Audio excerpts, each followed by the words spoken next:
পৃষ্ঠা ৩৬ থেকে ৪৫। এই তিনজন মেহমান ঢাকা সিলেট সহ অন্যান্য বড় বড় শহরের ওলামা মাশায়েখ ইসলামী আন্দোলনের সমর্থক কর্মী তথা সর্বশ্রেণীর ইসলামপ্রিয় জনতার উদ্দেশ্যে বক্তব্য রাখেন। তুলে ধরেন আফগান জিহাদের চিত্র, রুশ কমিউনিস্ট বর্বরতার কাহিনী, মুজাহিদদের ওপর খোদাই সাহায্যের দাস্তান। রাতের বেলা ঢাকা থেকে টেলিফোন এলো যে আফগান নেতা তার ২ সাথীসহ চাটগাং আসছেন। স্টেশন হতে মেহমানরা গেলেন সোজা দেশের প্রাচীনতম ইসলামী শিক্ষাকেন্দ্র হাটহাজারী মঈনুল ইসলাম মাদ্রাসায়। আলোচনা সভা ও খানাপিনা পর্ব শেষে সন্ধ্যায় পটিয়ারস্ত্র দেশের ৭২ দিনী শিক্ষা প্রতিষ্ঠান জামিয়া ইসলামিয়ায়। রাত্রে মাদ্রাসার রেস্ট হাউসে থেকে সকালবেলা ওখানকার ছাত্র শিক্ষক ও সর্বস্তরের জনসাধারণের এক সমাবেশে মেহমানদের বক্তৃতার পর গাড়িতে করে চট্টগ্রাম শহরের উপকণ্ঠে দারুল মাআরিফ আল ইসলামিয়া। সেখানে কিছুক্ষণ বিশ্রাম ও দুপুরের খাওয়া দাওয়া শেষে ছাত্র গণজমায়েতে ভাষণদানের পর তারা গেলেন শহরের প্রাণকেন্দ্র লালখান বাজারের মওলানা শওকত আলী রোড হয়ে পাহাড়ের ওপর প্রতিষ্ঠিত জামেউল উলুম মাদ্রাসায়। চট্টগ্রাম মেট্রোপলিটন পুলিশ লাইনের পেছনে সুউচ্চ পাহাড়ের শীর্ষে চোখ জোড়ানো সুন্দর মসজিদটিতে আফগান আরব মুজাহিদরা যখন তাদের চোখে দেখা বুকে মাখা জেহাদ আর বিজয়ের কাহিনী বর্ণনা করছিলেন, খুলে বলছিলেন সোভিয়েত আফগান কমিউনিস্ট হায়নাদের নিপীড়ন, হত্যা, ধর্ষণ ও লুণ্ঠনের বিষাদপূর্ণ দাস্তান, তখন মসজিদে সমবেত ছাত্র, যুবক, পুলিশ সেপাই, কৃষক শ্রমিক, চাকুরে বেকার সকল স্তরের শ্রোতার হৃদয়মনে উথলে উঠছিল সমবেদনা আর সমমর্মিতার ছাত্র উর্মিমালা। অশ্রু ভেজা নয়নে উদ্ভাসিত হচ্ছিল শপথের অগ্নিখরার দ্যুতি। শরীরের রন্ধ্রে রন্ধ্রে তুফান তুলছিল খালেদ উমর, তারেক মুসা, আইয়ুবি মামুদ, ঈসা খা ও তিতুমিরের শোণিত ধারা। মুহুর্মুহু নারায় তাকবীরের ধ্বনিতে প্রকম্পিত হচ্ছিল চারদিকের ছোট বড় পাহাড়। দুলে উঠছিল প্রাচ্যের রানী চট্টলার মজবুত ঢালাই দেওয়া ইমারত, পিচ ঢালা রাজপথ। প্রত্যক্ষদর্শীদের সেসব বক্তৃতায় বিবৃত কিছু অলৌকিক ঘটনার নিজ কানে শোনা বিবরণ সামনে উল্লেখ করব সুধী পাঠকদের জন্যে।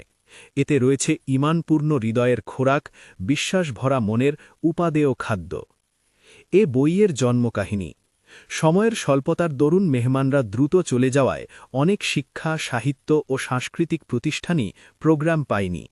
বিদায়ের দিন সকালে চট্টগ্রাম বিমানবন্দরের লাউঞ্জে আমাকে জড়িয়ে ধরে শাইখ আব্দুল মঈজ আব্দুস সাত্তার বললেন, বাবা, একটিবারের জন্যে হলেও ঘুরে এসো আল্লাহর সাহায্যের লীলাভূমি, দেখে এসো আফগানদের বিস্ময়কর সংগ্রাম।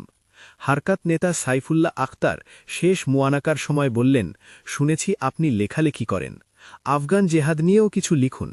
একটা আতরের শিশি উপহার দিয়ে তিনি বললেন, আপনাকে আমি 2টি কারণে মহব্বত করি। একে তো আপনি একজন চিন্তাশীল ও সংগ্রামী আলেমের সন্তান, আর দ্বিতীয়ত আপনার মাঝে আমি দেখতে পেয়েছি ইসলামী চিন্তা চেতনার সুপ্ত প্রতিভা। মুজাহিদ নেতার আবেগ জড়িত কণ্ঠের কথাগুলো আমার হৃদয়ে গভীর রেখাপাত করে। তখনই আমি মনে প্রতিজ্ঞা করি যে আফগান জেহাদ ও মুজাহিদদের ওপর অচিরেই কলম ধরব ইনশাআল্লাহ। মনের মাধুরী আর ঈমানের উত্তাপ মিশিয়ে লিখব। সেই ইচ্ছের প্রেক্ষিতেই আজ এই বই। জেহাদ পাগল এক মুজাহিদ নেতার উৎসাহেই এ বইটির জন্ম। মেহমানদের নিয়ে বাংলাদেশ বিমানের বোয়িংটি যখন আকাশে ডানা মেলেছে, তখন বিদায় দিতে যাওয়া লোকজন এক এক করে ফিরে চলেছে। গাড়িতে বসে আমি শুধু ভাবছি, কি করে লিখব একটা বই। আল্লাহর তাওফিক ছাড়া তো আমার কোনো সম্বল নেই। বিভিন্ন সমাবেশে প্রদত্ত ভাষণে ফিলিস্তিনি নাগরিক শায়েখ তামিম আল আদনানি যেসব বিস্ময়কর ঘটনা বর্ণনা করেছেন, বইয়ের কলেবর বৃদ্ধির ভয়ে মাত্র 2-3টে ঘটনা এখানে উল্লেখ করছি। ভয় নাই তোর, গলায় তাবিজ। গ্রামের মসজিদ সংলগ্ন হেফসখানায় কয়েকটি মাসুম বাচ্চা দুলে দুলে কুরআন মুখস্থ করছিল।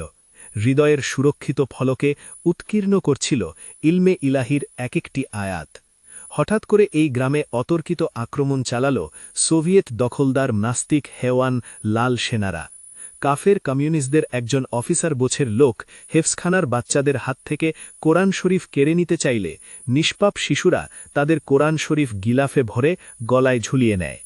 আফগান মালমানের সাহসী সন্তানেরা এসব পশুর হাতে আল্লাহর পবিত্র কিতাব দিতে রাজি হয়নি। ইতিমধ্যে কয়েকজন রুশ অফিসার বাচ্চাদের ব্যবহারে রাগান্বিত হয়ে ওঠে এবং শিশুদের লাইনে দাঁড় করিয়ে গুলির নির্দেশ দেয়। ভীত, সন্ত্রস্ত ও আতঙ্কগ্রস্ত পাংশু চেহারার শিশুরা আল্লাহ, ও আল্লাহ, আল্লাহ গো বলে আর্তনাদ করে ওঠে। তাদের চারপাশের বাড়িঘর আগুনে জ্বলছে। শোনা যাচ্ছে গ্রামবাসীর মরণ চিৎকার, করুণ করে বিলাপ করছে মা, বোন ও মেয়েরা। হাফেজ শিশুদের উপর ফায়ার করা হলে এরা সবাই মাটিতে লুটিয়ে পড়ল। গ্রামটিতে কিয়ামত ঘটিয়ে যখন সোভিয়েত কুকুরগুলো চলে গেছে, তখন বেঁচে যাওয়া গ্রামবাসীরা মসজিদের সামনে গিয়ে দেখতে পেল সবগুলো হাফেজ শিশু শুয়ে শুয়ে এদিক ওদিক তাকাচ্ছে। পরিচিত মানুষদের দেখে তারা সবাই উঠে দাঁড়াল। গ্রামবাসী তো অবাক, একটি শিশুও মরেনি বা আহত হয়নি। গুলি এদের বুকে বিদ্ধ হয়নি। দেখা গেল এদের বুকে বুলানো কুরআন শরীফের গিলাফের ভেতর কিছু বুলেট নিষ্ক্রিয় হয়ে পড়ে আছে। সোনার টুকরো শিশুদের জীবিত পেয়ে তাদের বাবা মা গফুরুর রহিমের সামনে সিজদায় লুটিয়ে পড়ল। নড়ে উঠল শহীদের লাশ। বুড়ো বাবা মায়ের একমাত্র পুত্র আফগানিস্তানের প্রত্যন্ত অঞ্চল থেকে এসে জিহাদে শরিক হয়েছিল। সোভিয়েট সৈন্যদের সাথে সম্মুখ সমরে এই তরুণটি শহীদ হলে কমান্ডার মাওলানা জালালউদ্দিন হাক্কানি শহীদের অশীতিপর বৃদ্ধ পিতাকে খবর দিলেন। আসতে যেতে 5 দিনের পথ অতিক্রম করে শহীদের বুড়ো থুত্থুড়ে পিতা একমাত্র সন্তানের কবরের পাশে এসে কান্নায় ভেঙে পড়লেন। বয়সের ভারে নুয়ে পড়ায় বৃদ্ধের দাবি হল তিনি তার ছেলেকে দেখবেন, এছাড়া ছেলেটি তার শাহাদাতের মর্যাদা পেল কিনা তা জানবেন। জাইফ বুড়োর আহাজারি আর করুণ আকুতির প্রেক্ষিতে কমান্ডার মাওলানা হাক্কানি শহীদের কবর খোঁড়ার অনুমতি দিলেন। দাফনের 5 দিন পর যখন কবর খোলা হল, জান্নাতি সুবাসে এক স্নিগ্ধ ছোঁয়ায় তখন আশেপাশের মুজাহিদরা বিমোহিত হয়ে পড়লেন। প্রায় শতাব্দী প্রাচীন এই বুড়ো তার নয়নমণির লাশ দেখে পাগল প্রায় হয়ে চিৎকার করে উঠল, বাবা, তুই কি শহীদি মত পেয়েছিস? আমি আর তোর মা কি এখন শহীদের বাবা মা? নড়ে উঠল শহীদের লাশ, মুখে উচ্চারিত হল সালাম, হাঁ বাবা, আপনাদের ছেলে একজন শহীদ। কথাটি বলেই একটি হাত বাড়িয়ে দিয়ে মুসাফাহা করলেন শহীদ তার দুঃখী পিতার সাথে। দীর্ঘ 15 মিনিট এভাবেই করমর্দনরত ছিলেন শহীদ পুত্র আর তার পিতা। এ ঘটনা প্রত্যক্ষ করেছেন বহু সংখ্যক মুজাহিদ। শহীদ পুত্রের কবর পুনরায় মাটি দিয়ে ঢেকে শান্ত মনে ফিরে গেলেন বুড়ো। রন্ধ্রে রন্ধ্রে তার তৃপ্তির প্রবাহ, হৃদয় জুড়ে স্বর্গীয় প্রশান্তির কোমল পরশ। এক মুঠো বালি ও বন্দি হাফেজ। অন্ধকার রাতে পথ ভুলে একজন হাফেজে কুরআন তরুণ মুজাহিদ সোভিয়েত সৈন্যদের ক্যাম্পে গিয়ে উঠল। লম্বা জমা গায়ে, মাথায় টুপি। একজন লোককে দেখেই ক্যাম্পের সেন্ট্রিরা তাকে ধরে নিয়ে গেল এক কার্নেলের তাঁবুতে। মুজাহিদদের গুপ্তচর ভেবে হাফেজ ছেলেটিকে তারা অনেক জিজ্ঞাসাবাদ করল, কিন্তু পথ হারা এই তরুণের কাছে তারা উল্লেখযোগ্য কোনো তথ্য না পেয়ে তার ওপর নির্যাতন শুরু করল। এক পর্যায়ে ক্যাম্পটির ইনচার্জ রুশ কার্নেল এসে বলল, এই ছোকরা, শোন, তোরা নাকি বালি বা কঙ্করে ফুঁ দিয়ে নিক্ষেপ করলে তা বিস্ফোরিত হয়ে কমিউনিস্ট সৈন্যদের ট্যাঙ্ক, সাঁজোয়া গাড়ি, কামান ইত্যাদি পুড়ে যায়। যদি এটা সত্যি হয় তাহলে তোকে ছেড়ে দেওয়া হবে, আর না পারলে মৃত্যু। হাফেজ ছেলেটি বহুবার এমন অলৌকিক ঘটনার কথা শুনেছে, তবে কোনোদিনই সে নিজে এমন করেনি। সীমাহীন শঙ্কা ও দ্বিধা নিয়ে সে বলল, আমাকে একটু অজুর পানি দিন। নামাজে দাঁড়িয়ে হাফেজ ছেলেটি কেঁদে কেটে কাকুতি মিনতি করে আল্লাহর কাছে দোয়া করল, আয় আল্লাহ, তোমার দুশ্মনেরা কুরআনের শক্তি দেখতে চায় ইসলামের সত্যতা। তোমার পথের সৈনিকদের কারামত নাস্তিকরা মানে না। তোমার কুদরাত, কুরআনের শক্তি এবং ইসলামের সত্যতা তুমি প্রমাণ করো। আল্লাহ, আমার প্রাণ নিয়ে আমি মোটেও চিন্তিত নই। তোমার দ্বীনের হুরমত, ইসলামের সৈনিকদের ইজ্জত নিয়ে আমি চিন্তা করছি। আয় খোদা, তুমি তোমার কুদরাত দেখাও। ইসলামকে, জিহাদকে, আফগান জাতিকে, আমার বুকে লুগানো 30 পারা কালামকে তুমি শারমিন্দা করো না। সিজদা থেকে মাথা তুলল হাফেজ তরুণটি। চোখে তার অশ্রুর বন্যা, মুখে একটি প্রভাময় বিশ্বাসের জান্নাতি দীপ্তি। ঠোঁটে উচ্চারিত হল, ওমার রামাইতা ওয়ালাকিন্নাল্লাহ রামা। বড় বড় রুশ সামরিক অফিসার, শত শত কমিউনিস্ট আর্মি উৎসুক দৃষ্টি নিয়ে চেয়ে আছে এই মর্দে ফাকিরের দিকে। সামনের খোলা মাঠে 18টি ট্যাঙ্ক সারিবদ্ধভাবে দাঁড়ানো। হাতে এক মুঠো বালি নিয়ে আল্লাহর নামে ছুঁড়ে মারল অসহায় হাফেজ ছেলেটি।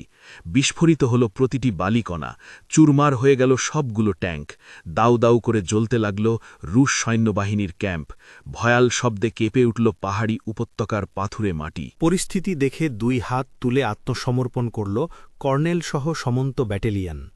নাস্তিক সৈন্যরা আল্লাহর জাজ্জল্য সাহায্য ও শক্তি দেখে সোভিয়েত পক্ষ ত্যাগ করে যোগ দিল আল্লাহওয়ালা মুজাহিদদের দলে। এক বিরাট সৈন্যবাহিনী সাথে নিয়ে মুজাহিদ ক্যাম্পে ফিরে এল পথহারা এই বন্দী হাফেজ। নাহিদ, শহীদ এক আফগান কিশোরী। আফগানিস্তানে কমিউনিস্ট শাসকরা ক্ষমতা দখলের আগেই সর্দার দাউদ নারী মুক্তির নামে আফগান ধর্মপ্রাণ নারীদের মর্যাদাপূর্ণ সামাজিক অবস্থান থেকে বিচ্যুত করে লাম্পট্টের লেলিহান শিখার মধ্যে টেনে আনার পরিকল্পনা সমাপ্ত করেছিলেন। সর্দার দাউদের পূর্বসূরি আমানুল্লাহের আমলেও নারী স্বাধীনতার সস্তা স্লোগান তুলে ইসলামী পর্দার বিধানকে অপ্রয়োজনীয় সাব্যস্ত করার হীন প্রয়াস চালানো হয়েছিল। কিন্তু প্রতিটি ঘৃণ্য অপচেষ্টাই আফগান জনসাধারণের ধর্মীয় মূল্যবোধ ও দুর্জয় ইসলামী চেতনার সামনে টিকতে পারেনি। সকল ষড়যন্ত্রের জাল ছিন্ন হয়ে গেছে শক্তিশালী ধর্মীয় প্রতিরক্ষা ব্যূহের সামনে এসে।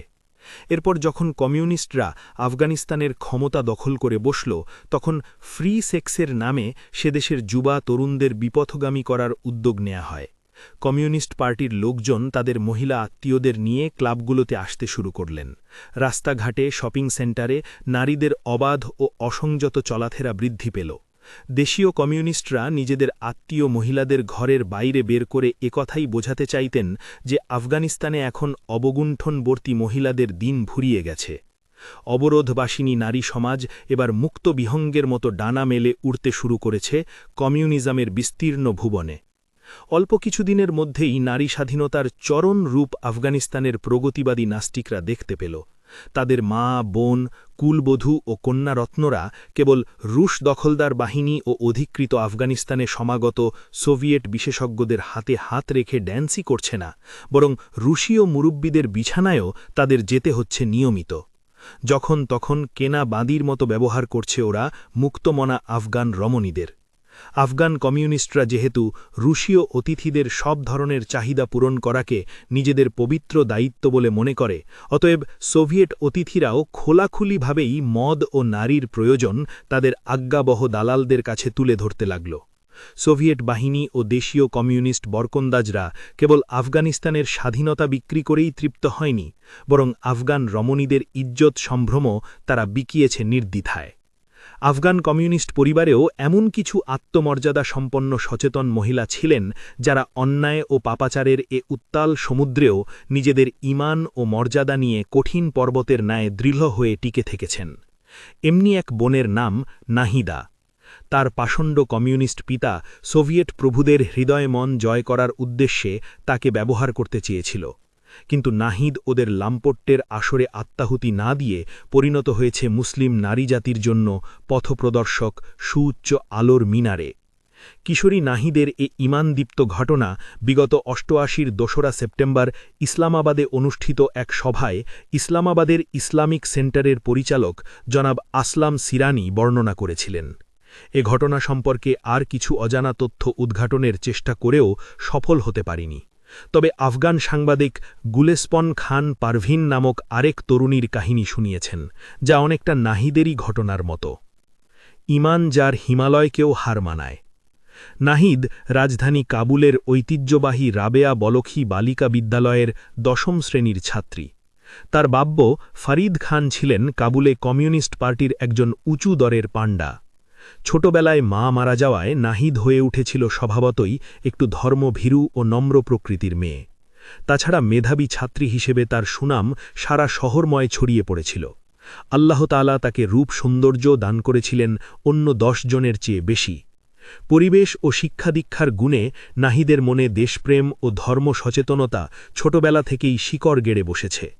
মুক্ত স্বাধীন মুসলিম আফগানিস্তানে সোভিয়েট বাহিনীর আগ্রাসন ও খোদাদ্রোহী কমিউনিস্টদের শাসন ক্ষমতা দখলে নাহিদের কোমল হৃদয় আহত হয়। কিন্তু তিনি অত্যন্ত ধৈর্য ও সহনশীলতার মাধ্যমে তার মনোভাব চেপে যেতে থাকেন। একজন কমিউনিস্ট নেতার কন্যা হওয়ার সুবাদে বাড়িতে বসেই তিনি অনেক আগাম সংবাদ ও গোপন পরিকল্পনা জানার সুযোগ পেতেন। অতএব আফগানিস্তানের স্বাধীনতা ও ইজ্জতের লড়াইয়ে নিবেদিত প্রাণ মুজাহিদদের সাথে নাহিদ সম্পর্ক স্থাপন করেন এবং অনেক গোপন তথ্য মুজাহিদদের আগাম জানিয়ে দেওয়ার মাধ্যমে আজাদির লড়াইয়ে অংশগ্রহণ করেন। পাশাপাশি তার স্কুলের সহপাঠিনীদের মাঝেও জিহাদের উত্তাপ ছড়িয়ে দিতে সচেষ্ট হন।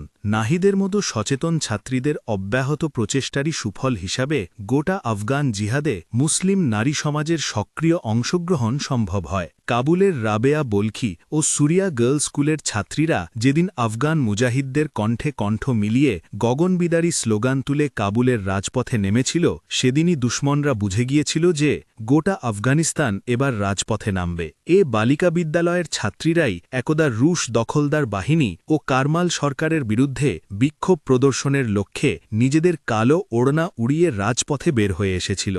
রুশ বাহিনী এদের বিক্ষোভ মিছিলের পুরোভাগে একটি আফগান কিশোরী পতাকা বহন করছিল। সেনাবাহিনীর গুলিতে তার দুটো হাতই অচল হয়ে যাওয়ায় সে তার সহপাঠিনীর হাতে পতাকাটি তুলে দিয়ে বলেছিল, এটা শক্ত করে ধরবন, এ তো ইসলামের পতাকা, স্বদেশের আজাদির পবিত্র ঝান্ডা, এটা একে কিছুতেই নিচে নামানো যায় না।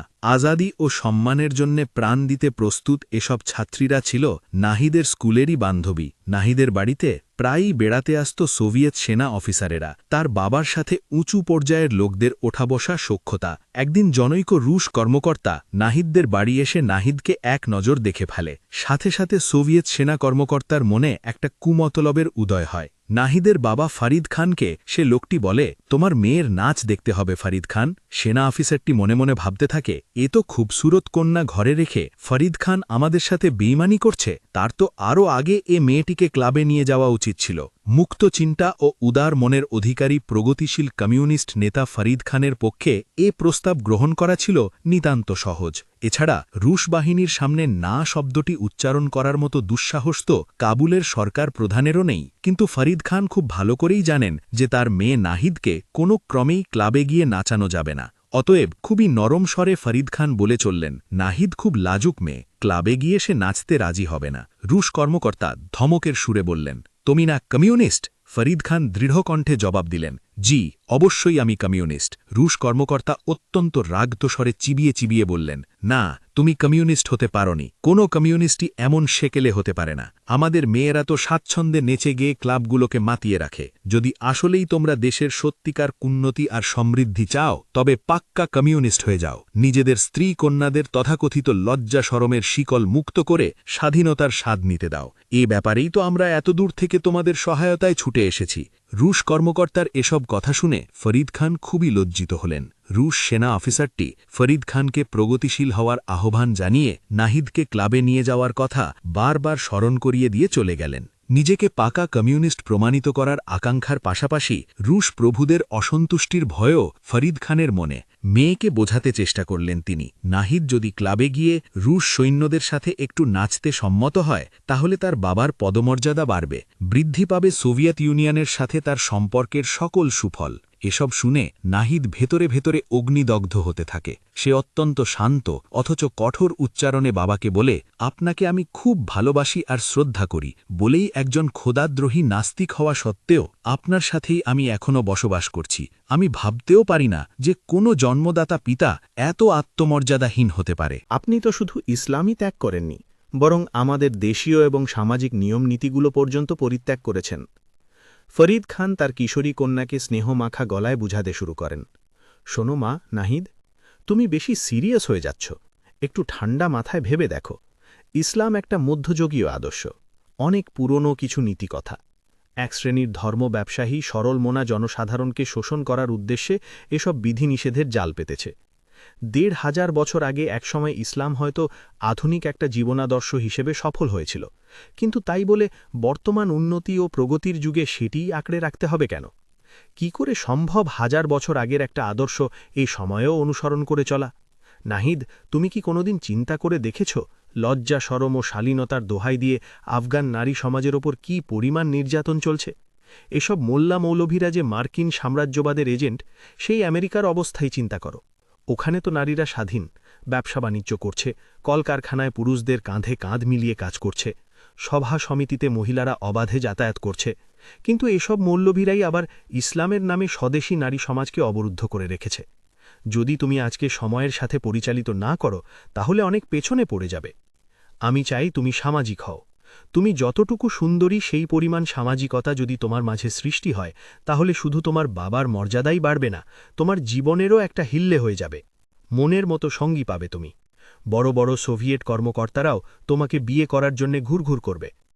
তার বাবা যে এত বেশি প্রগতিশীল হয়ে গেছে, আত্মমর্যাদা বোধ বা সামাজিক মূল্যবোধ বলতে আর কিছুই যে তার মধ্যে অবশিষ্ট নেই, এ বিষয়টি এত স্পষ্টভাবে আর কখনো ধরা পড়েনি নাহিদের কাছে। নিজের কোমল হৃদয়ে অত্যন্ত আঘাত পেয়েও নাহিদ খুবই স্বাভাবিক হয়ে বলল, আপনি যে জীবনাদর্শকে মধ্যযুগীয় ও প্রাচীন বলছেন, সে জীবনাদর্শই নারী জাতিকে ওই মর্যাদা দিয়েছে যা আমেরিকা আর রাশিয়াও দিতে পারেনি। ইসলামে মা, বোন ও কন্যার যে সম্মান রয়েছে, দুনিয়ার অন্য কোনো আদর্শে, ধর্মে বা মতবাদে কি সে মর্যাদা দেয়া হয়েছে তাদের? স্ত্রীকে যে অধিকার ইসলাম দিয়েছে তার কি কোনো তুলনা হয়? আপনার বক্তব্য শুনে তো আপনাকে বাবা বলে ডাকতেও আমার লজ্জা বোধ হচ্ছে।